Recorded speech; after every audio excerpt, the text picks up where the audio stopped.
A&M to their lowest point production in the first half this season. And in true fashion, the bench showed up once again for South Carolina. 20 points of their 37 in the first half.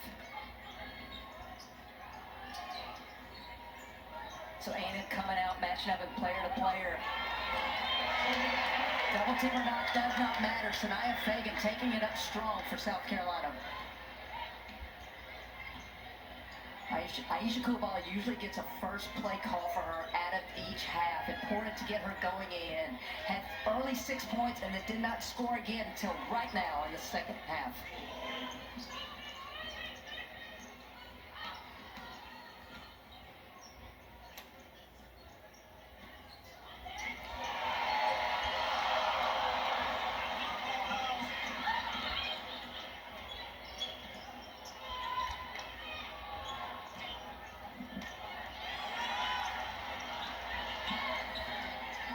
I would like to see A&M stop balls sooner because they're not getting matched up, and we've seen it.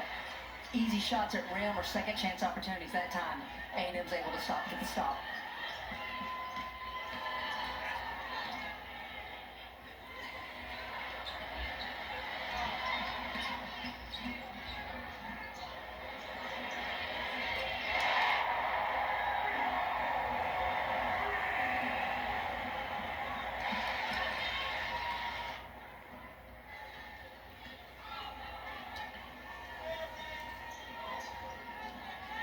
So I said it in the first half, but just so slow developing offenses for A&M. And for South Carolina, it's transition. You see a player, two players actually for A&M, running to the paint. That leaves Bree Hall wide open to spot up in the corner for the three.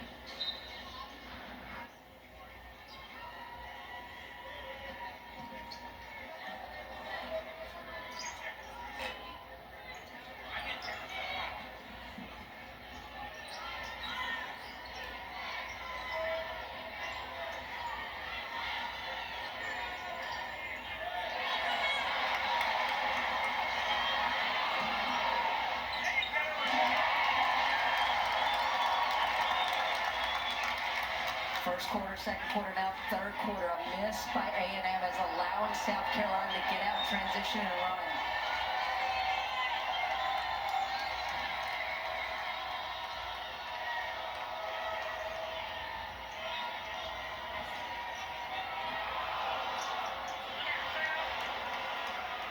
I know that's just going to show up as a rebound for Chloe Kipp, but the fact that she came down and straddled her teammate that was underneath her was remarkable.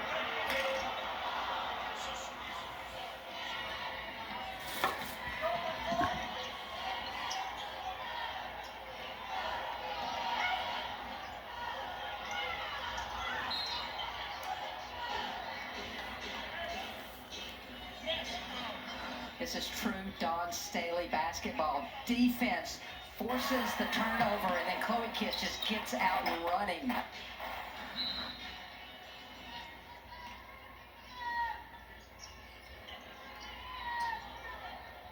A&M was really successful against Ole Miss on Sunday in some of the baseline out of bounds execution. So far, South Carolina's done a great job.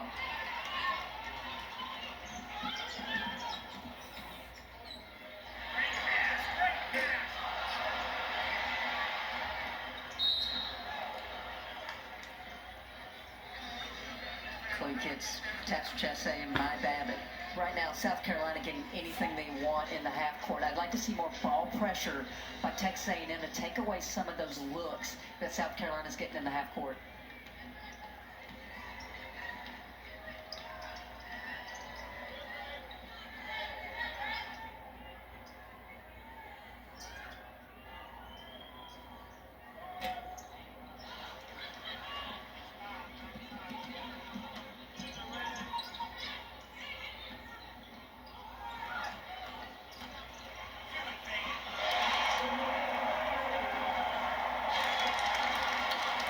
I really believe Sanaya Fagan is one of the more underrated, improved players around the SEC. We've known about her for 4 years now, but it is just confidence. It is her conditioning level with this young lady. All of it's coming together now in a big way for South Carolina.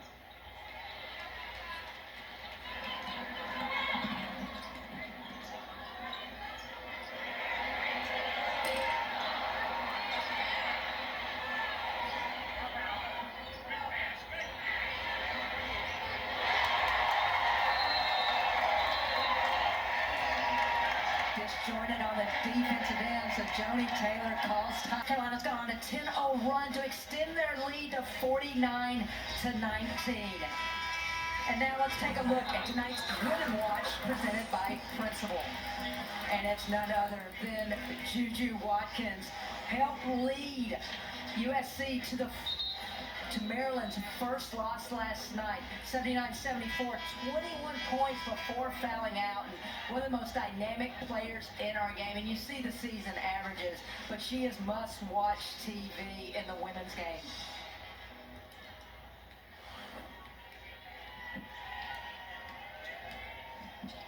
And one thing for Texas A&M all season long, they have been good at executing out of timeouts.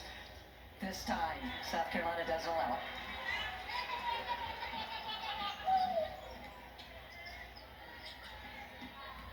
And actually, that's his wholesale subs for Joni Taylor coming out of that timeout. 5 new players on the floor and going to a little matchup zone.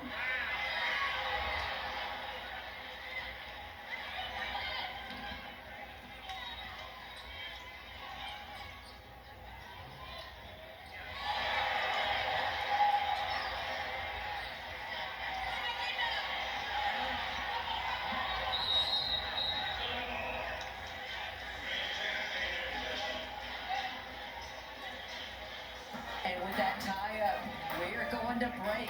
South Carolina.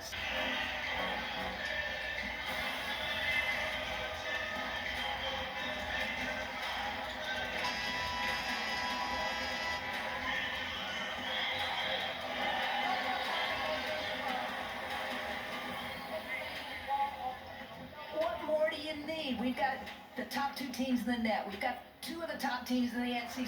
We've got 2 of the best offenses, 2 of the best defenses. Forget football on Sunday. This is must-watch TV. Texas, South Carolina.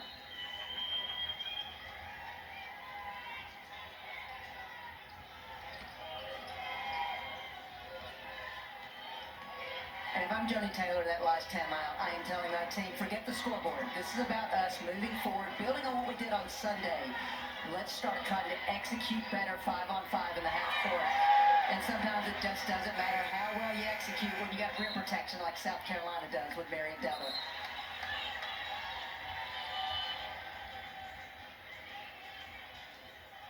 And things are not going A&M's way, but I had Texas A&M a month ago. And the growth and improvement of this ball club from a month ago to now, and it's because bodies are getting healthy. Now, unfortunately, playing some of the other teams in the SEC is not quite like playing Texas. It's not quite like playing South Carolina, and they've just come into a buzzsaw here this afternoon.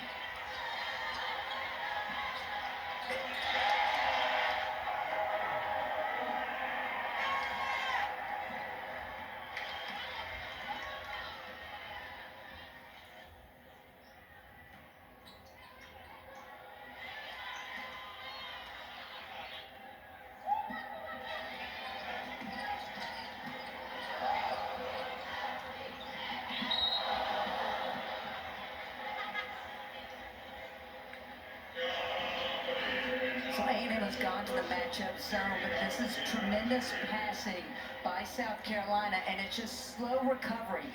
Hunter moves after the pass. You've got to be moving on the pass to close out like on shooters like Tessa Johnson.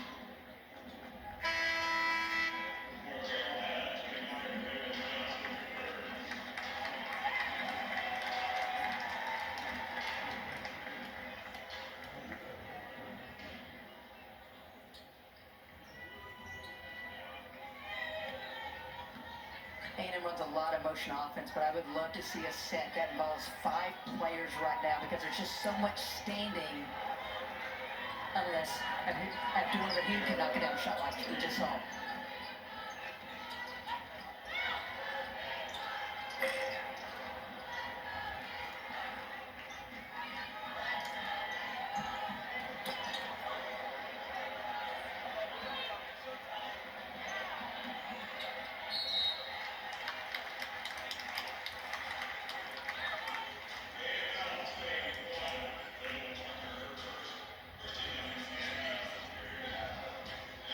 South Carolina just puts so much pressure on you in terms of your transition defense.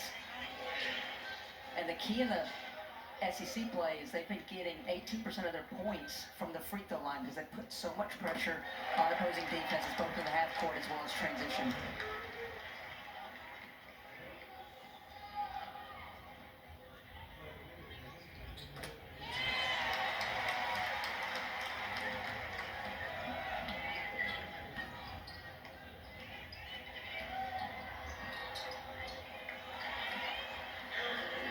Great read there by Moon.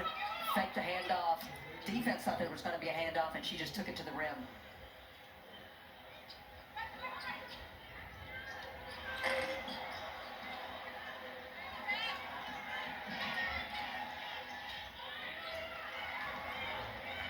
Missed threes will lead to runouts. Great job by Texas A&M to try to get the easy two in transition.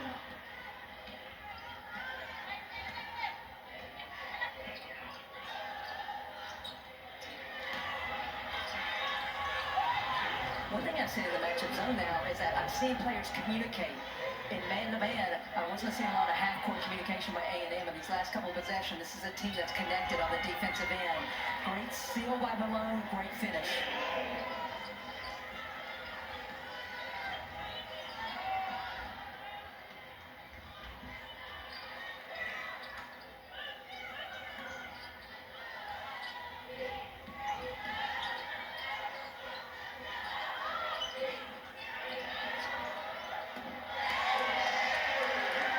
So I talked about how do you beat a 2-3 matchup. You want ball reversal, but the players defensively have to bump quicker, meaning leave the player they were on and get back to their area. And that's why Edwards is wide open in the middle of the paint.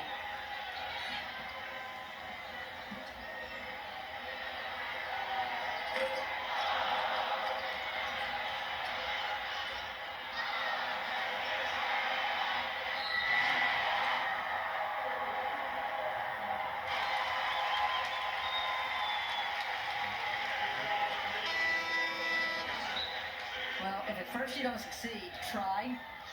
Edwards on the glass. Misses the first opportunity. Try again. Edwards just showing her physical dominance right now. And for A&M, one thing Joni Taylor said to us is that as far as players who had ever played in this building before, it was Aisha Coulibaly. And Janae Kidd didn't even, as a transfer from LSU, because South Carolina wasn't there yet. So right now, if I'm this coaching staff, I am challenging my players to step up and compete in this game. Forget winning and losing. This is about building some positive momentum to continue into SEC play.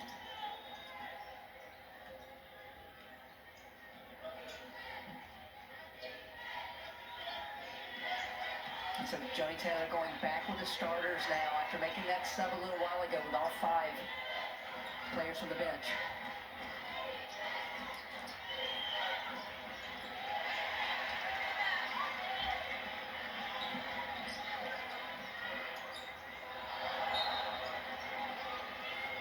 Much better transition defense that time for Texas A&M.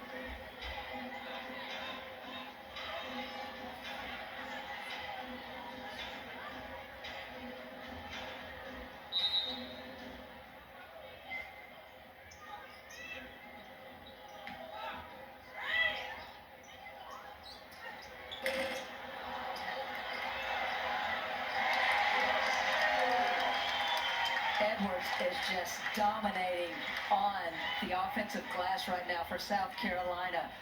I don't know how she's being left untouched. Now, some of it is matchup zone, but you got to know where the rebounders are right now.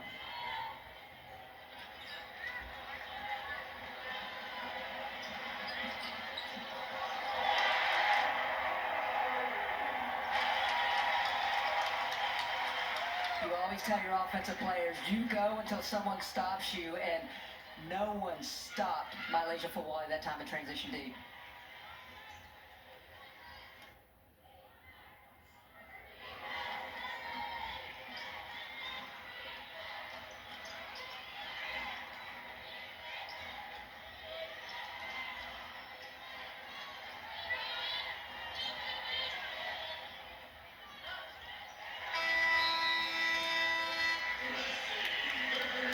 It was was all South. South Carolina in control in Columbia. 10 minutes to play, 63-27 is the score after South Carolina outscoring Texas A&M 26-10 in the third quarter. We're back. Everything's okay. Christy, thank you so much for holding down the fort. Really appreciate it. And shout out to the South Carolina medical staff. I appreciate them too. What have you noticed from the Gamecocks? No Ashlyn Watkins. She's out for the season with the ACL. What have you noticed about their rotations and how they've adapted? Oh, I appreciate your professionalism, first of all, but never missed anybody more in my life. To your question, I think we were all eager to see how this team would respond, or would they be looking ahead maybe to these next 5 matchups against ranked opponents. And in typical South Carolina fashion, it has been next warm it up, and they've done it in transition, they've done it with the defense, and honestly, what I'm looking from A&M this fourth quarter is to play harder. There was a lull there in that third quarter with this team separated. There wasn't much talk, and we're seeing on immediately going to the 1-3-1 in the half court, trying to mix this up defensively. Again, Texas A&M, they had a chance over Christmas and finals break as Joyce Edwards hits. They had a chance to work on themselves, and they put in some different defenses, so showing a few of those things. But you know that Joni Taylor she's not going to stand and not coach effort. She doesn't want to coach effort. And we saw 5 wholesale subs when that effort wasn't there in that third quarter. I don't think we can say this enough for A&M. I feel like November, December for A&M, it looked like they were just starting practices from the summer where most teams have had year round because these players weren't practicing. You mentioned the Christmas break, putting more things in. This team will continue to get better if they want to, meaning if they decide they're going to battle, they're going to fight.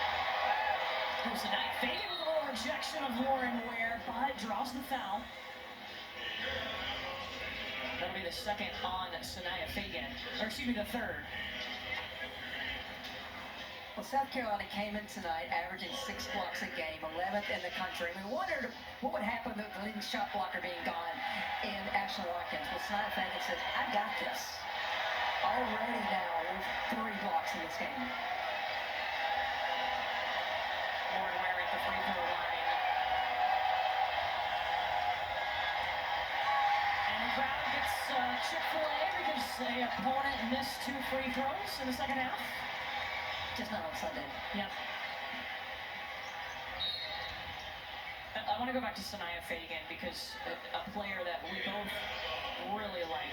What are some of her strengths when you watch her play on the court for South Carolina? Well, she's always been a physical low post player, and she hasn't lost that. She's maintained her strength, but she's leaner, and I think more than anything, I see maturity in Sanaya, and I think it is a matter of being a fourth-year player in the system, knowing that she is the starting post player, knowing that everyone believes in her and what she has around her. I think she I think she takes what the defense gives her and can make difficult shots. Oh, and Lauren Ware had a point-blank look at the basket, couldn't let it fall. It's kind of the story today for Texas A&M, just 23% from the field. Uh-oh. Top of the key, Fagan!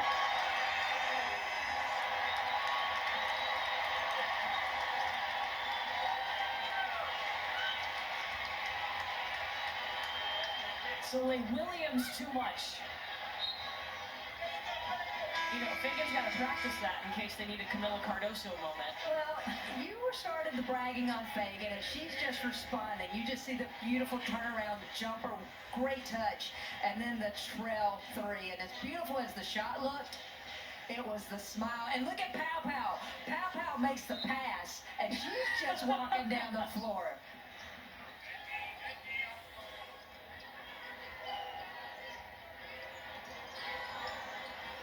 That's one thing for South Carolina. Their closeouts, they may not be in position on the catch, but their closeout speed and length takes away shots immediately for opponents. Look at Joyce Edwards into the double figures in points and rebounds. 19 points, 10 rebounds. That's her second double-double of her career, her young career. Her first one coming against Iowa State earlier this season. Kendall Hunter trying to draw the contact, and she will from Pow Pow. It's not surprising in Edwards. I mean, this isn't like a young lady who wasn't highly touted coming out of high school. But at the same time, knowing that these South Carolina players don't play 40 minutes. They have limited minutes because Don Staley uses that bench. It's evidenced by the #1 scoring bench in the country. But this young lady, I think she's just a difficult matchup for opponents because of her skill set, but also her athleticism. She's experienced too. I know she's a freshman, but she played high school as a 7th grader, was a 2-time National Player of the Year in high school, #3 overall, McDonald's All-American.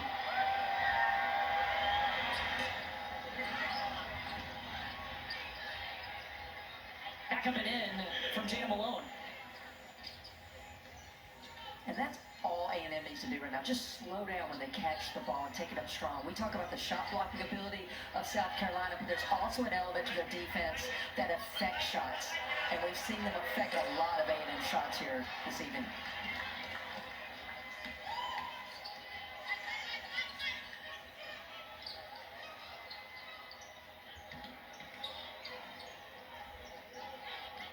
Julia Parker.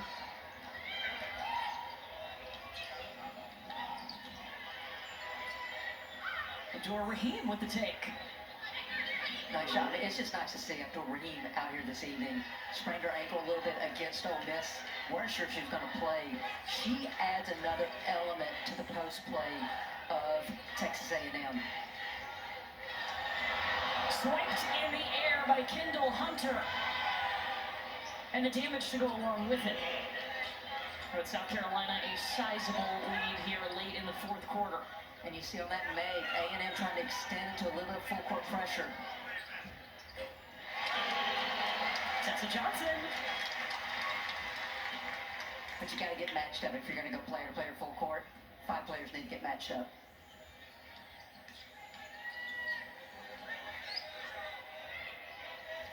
So we've seen this a lot this evening.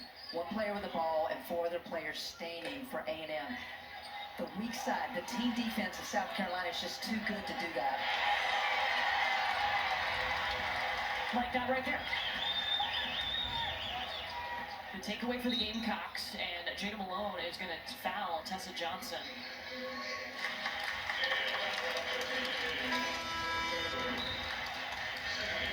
If you look at the stat sheet right now for South Carolina, they got 3 players in double figures, led by the freshman Joyce Edwards, who's 1 point off of tying her career high.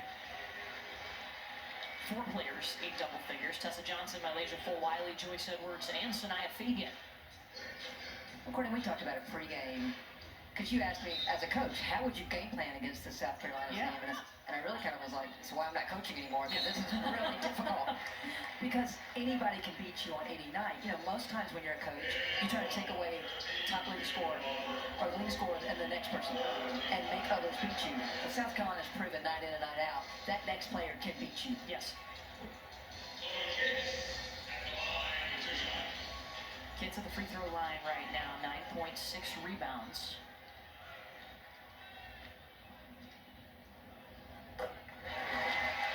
And we mentioned Ashlyn Watkins being done for the season, but Walker is back for them now. And I think the timing for this couldn't happen at a better time for South Carolina because they need to get more reps for these other posts. And you see Ashlyn Watkins there is doing her prehab right now, has not had surgery yet on that ACL that she suffered in their last game against Mississippi State. And Dawn Staley, talking about Sakima Walker, said she's just got to get healthy. She's dealt with injuries her entire career. Need her to get healthy and get on the floor because she is experienced. Played at Northwest Florida State before coming to South Carolina. Well, and she is 6'5" as well, so that helps. That also helps. There are your stat sheet leaders with Joyce Edwards at the top.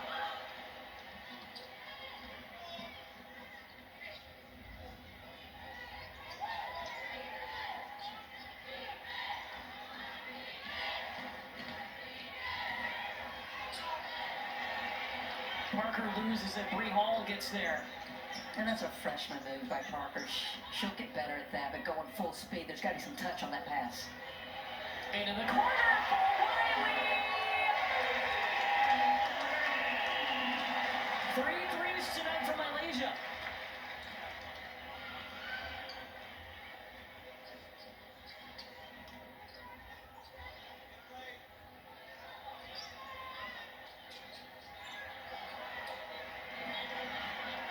Fulwiley's going to come up with the steal. Look at her speed down the floor. Oh my goodness! Put it on the highlight tape! Fulwiley full court.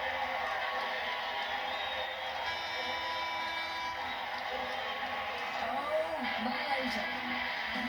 You're late to stop her. She can spin it in. She can kiss it off the glass. Malaysia Fulwiley, what a play. You know, Dawn Staley's saying she wants more in between the wow moments. I'm sorry, Dawn. The fans want more of the wow moments. It is just reading. And it's just the ability to hang in the air. And as great as that move was, watching her teammates celebrate it, the majority of that timeout were the players. Don't say they didn't have a chance in that huddle because they were all watching the scoreboard to see the replay over and over. So she's got the chance for the and-one coming up. Jada Malone did foul out on that play, picking up her 5th foul. Malaysia's kind of had to figure it out this game because it didn't start that great. And we've seen Dawn Staley at times, she'll let her figure it out, and sometimes she's having a seat over on the bench. You know, I asked Dawn last week, I said, to me it looks like Fulwiley needs to be a little bit more selfish because she's overly selfless and trying to pass and set up her teammates. And Dawn said, yeah, she said, it's because Malaysia knows she can get her shot anytime she wants. Do you mean like what we just saw? I mean, if you can split two players who are already established in transition D and still score, I'd say so.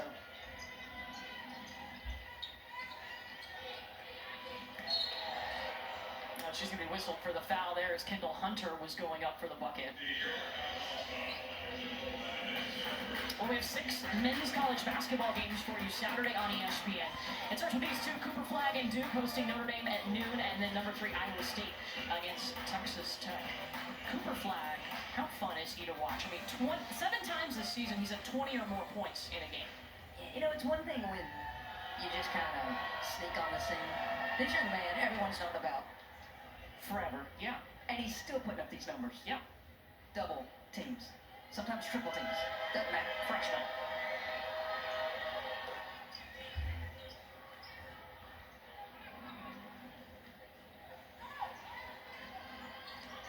South Carolina has been in control from the start. They held Texas A&M to just 7 points in the second quarter. They've held them to 7 points here in the fourth quarter. Now 10 times this season, they've held an opponent to single digits in a quarter. Sully Williams with the takeaway. No foul, it'll stay with the Aggies. I mean, that was great defense by Tessa Johnson. Timed it perfectly, got her hand on that ball to force it out.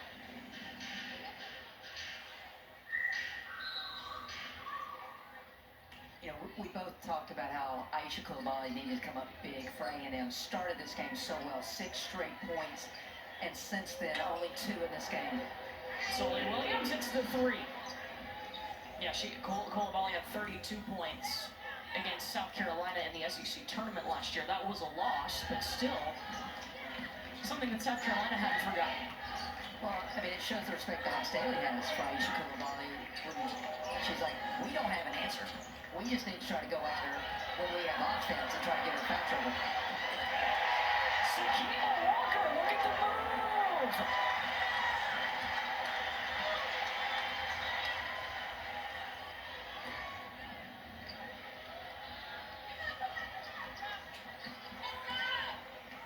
South Carolina's got Adele Tack in there too. They give her the basketball.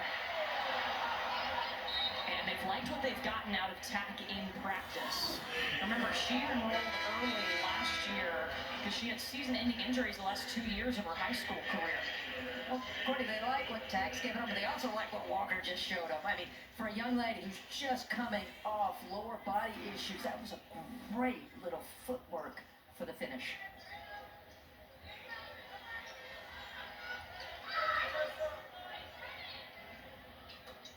Now Dora Raheem. You know, looking ahead, the South Carolina team, they've got a lot of challenges coming. What is it, the next 5 opponents are ranked? Yes. And that starts with playing a Texas team on Sunday at 1 on ESPN. And remember, Vic Schaefer was at Mississippi State. Him and Dawn Staley had had some epic battles in the SEC when he was in Starkville. I love the versatility of Vic Schaefer's squad. I also love the versatility of Don Staley's squad. I really think in this game, I think it's going to come down to rebounding. Yeah? Now, Vic and Don haven't asked my opinion on that, but that's my 2 cents going into that game. Now, where's that game being held? Colonial Life Arena. So if I had to give a nod right now, and that's my respect for this fan base and the home court that they create here. Yeah, South Carolina led the nation in attendance average the last 10 seasons. They call them the FAMs. But I do want to say thank you to the SEC because we're going to get this rematch in Austin in early February as well. So these two teams will face up twice this season. And hey, we don't know what's going to happen in the SEC tournament too in Greenville. Oh, and postseason even maybe. I mean, let's go. We're talking March and it's January 9th. For Texas A&M, I mean, the road not easy. Sunday they're going to play at Oklahoma. Jenny Bronchek's team just took down Tennessee, handed the Lady Vols their first loss of the season. We brought up South Carolina's 5 straight ranked opponents. I almost feel like we could say that for almost every team in the SEC right now. 9 teams ranked right now. I think it's 7. 7, sorry. 7, we count. Because we keep beating up on one another. Yes. There's no easy night off for this. And that's what I'm eager to see. Is there a wear and tear effect on these teams because of just how difficult it is night in and night out this season? Well, we were talking too, big picture-wise, Charlie Cream releasing his bracketology. What is it, 13 teams out of the Big Ten right now? 10 out of the ACC, 10 out of the SEC. And last night, it was USC and Juju Watkins handing Maryland its first loss of the season. So I think we're down to 4 undefeated teams now in the country. Yeah. LSU being one of those, UCLA, Georgia Tech out of the ACC, which many people believe is one of the biggest surprises. Do you know, so I read something today that surprised me. Georgia Tech has never hosted an NCAA tournament game. Wow. I know, right? I will say, if you have not seen Georgia Tech play, it's an exciting brand. It's defensive oriented, but they shoot a lot of threes as well. And Ohio State is the 14th. Yep. Also, I'm going to put you on the spot. Oh boy. Does anyone finish the season undefeated? Ooh, no. Not with the parity and the level of talent that we have this year. Absolutely agree. Does anyone finish the SEC season undefeated? Ooh. No. I agree with that as well. Is it possible? Yes, but that's my respect for the depth of this league this season. So, like, Williams in transition.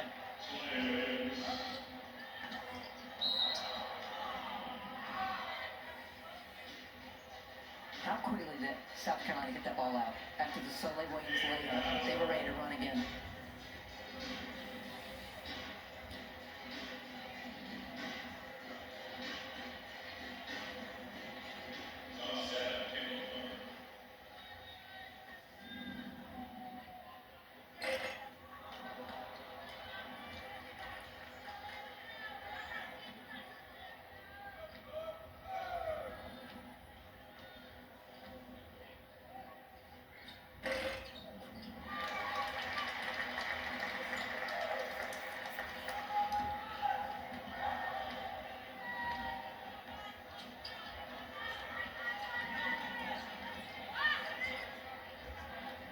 Kendall Hunter and Soleil Williams have done some good things here in the 4th quarter.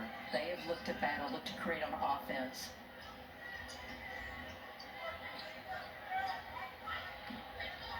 Well, South Carolina on the cusp of history right now. They're about to pick up their 66th straight home win and their 50th straight SEC win. That is a new SEC record.